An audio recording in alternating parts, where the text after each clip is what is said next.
Welcome to War Bios, where we delve into the lives of influential figures who shape the course of history.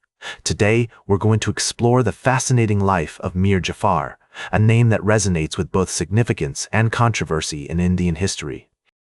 Born in 1691 in the town of Sutra, Bengal, Mir Jafar's early life was a crucible of cultural richness, political intrigue, and personal ambition that would eventually propel him to the forefront of India's tumultuous 18th century. To understand Mir Jafar's ascent, we must first immerse ourselves in the world of his childhood. His family, though not of aristocratic lineage, held a respectable position within the Mughal administrative system. His father, Sayyid Ahmad Najafi, was a minor official whose connections and reputation provided the family with access to education, social networks, and cultural influences that would serve Mir Jafar well in his future endeavors. The Bengal of Mir Jafar's youth was a land of vibrant cultural expression where Islamic traditions blended with local customs. The region was also a hub of commercial activity, with European trading companies, particularly the British East India Company, increasingly asserting their influence over Indian trade and politics. This complex interplay of cultures and interests would later play a pivotal role in Mir Jafar's life. Mir Jafar received a traditional Islamic education, studying Arabic, Persian, and Urdu, as well as the Quran and Islamic jurisprudence. His educational background not only instilled in him a deep understanding of Islamic teachings, but also equipped him with the linguistic skills necessary for navigating the multicultural landscape of Mughal India. Additionally, his studies introduced him to Mughal history, literature, and culture, fostering an appreciation for the empire's achievements and a sense of loyalty to its institutions. Growing up, Mir Jafar would have been acutely aware of the social hierarchies and power dynamics that governed Mughal society. The influence of his family's modest but respectable position within the imperial bureaucracy would have shaped his aspirations. He may have begun to envision a future for himself that paralleled or even surpassed his father's achievements, driven by both personal ambition and a desire to elevate his family's status. The historical context of Mir Jafar's early years was marked by significant events that would shape his future path. The establishment of the British East India Company's first factory in Bengal at Fort William in Calcutta in 1690 signaled the beginning of European influence in the region, an influence that would grow and eventually challenge Mughal authority. This period also saw the reign of Emperor Aurangzeb, whose policies aimed to consolidate Mughal power but ultimately contributed to the empire's decline. As Mir Jafar entered adolescence, he found himself at the cusp of a changing world.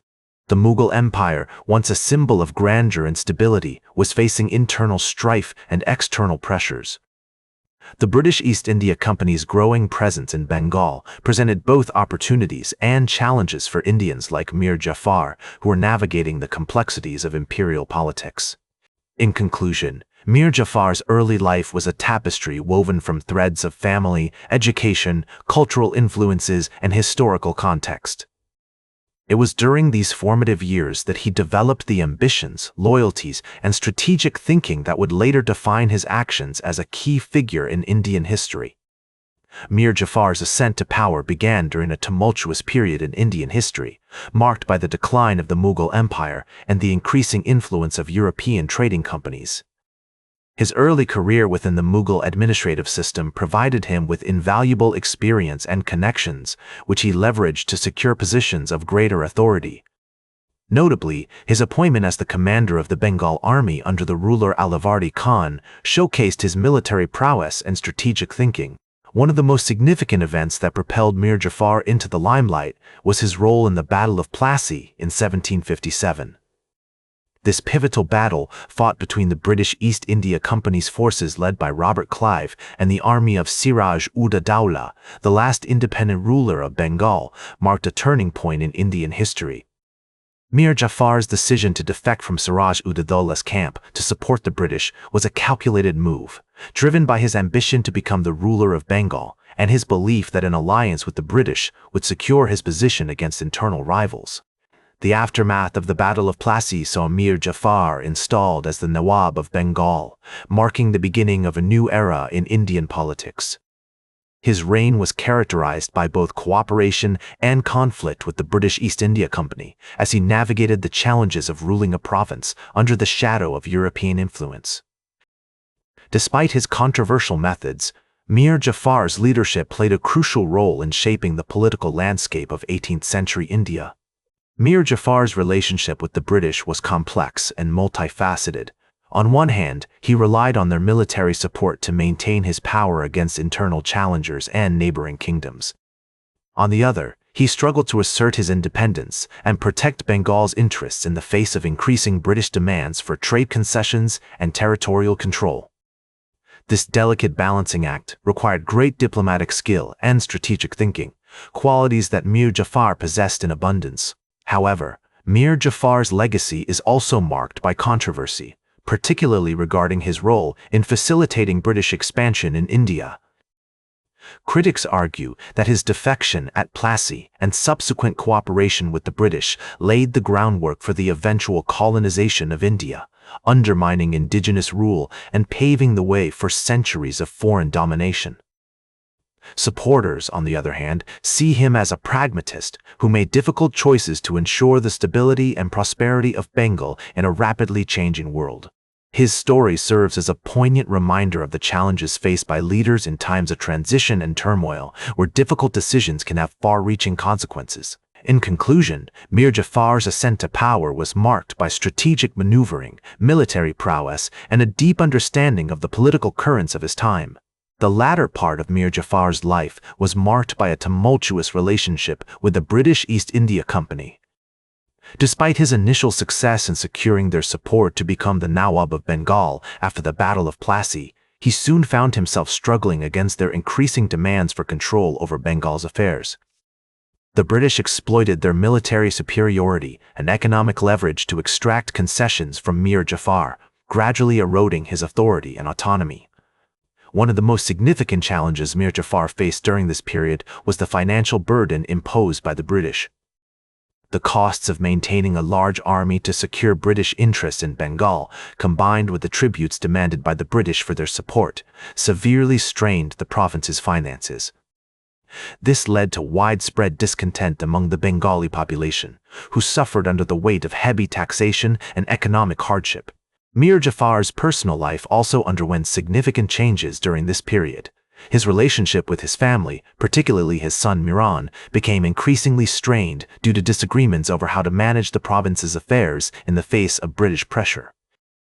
This internal conflict further weakened Mir Jafar's position, as it divided the loyalty of his supporters and created opportunities for the British to manipulate divisions within his court. Despite these challenges, Mir Jafar remained a shrewd politician who continued to navigate the complex web of alliances and rivalries in 18th century India. He attempted to balance his relationship with the British by seeking alliances with other European powers, such as the French, hoping to counterbalance British influence in Bengal. However, these efforts were ultimately unsuccessful, as the British managed to consolidate their power through a series of military victories and strategic diplomatic maneuvers. Mir Jafar's health began to decline significantly in the late 1760s, weakening his grip on power and creating a succession crisis in Bengal. His death in 1765 marked the end of an era in Indian history, as it paved the way for the British East India Company to consolidate its control over Bengal and eventually expand its dominion across much of India. His decision to defect to the British at the Battle of Plassey and his subsequent cooperation with them facilitated the expansion of British influence in India, setting in motion a chain of events that would lead to the colonization of the subcontinent. However, it is also important to consider the context in which he made these decisions, recognizing the complex political landscape of 18th century India and the limited options available to him as a leader seeking to protect his province. His legacy serves as a poignant reminder of the challenges faced by leaders in times of transition and turmoil, where difficult decisions can have enduring impacts on the destiny of nations.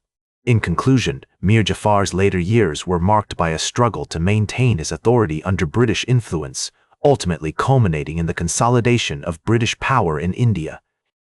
His story is a complex tapestry of political maneuvering, personal ambition, and historical circumstance, offering valuable insights into the dynamics that shaped 18th century India. That's all for today's War Bios.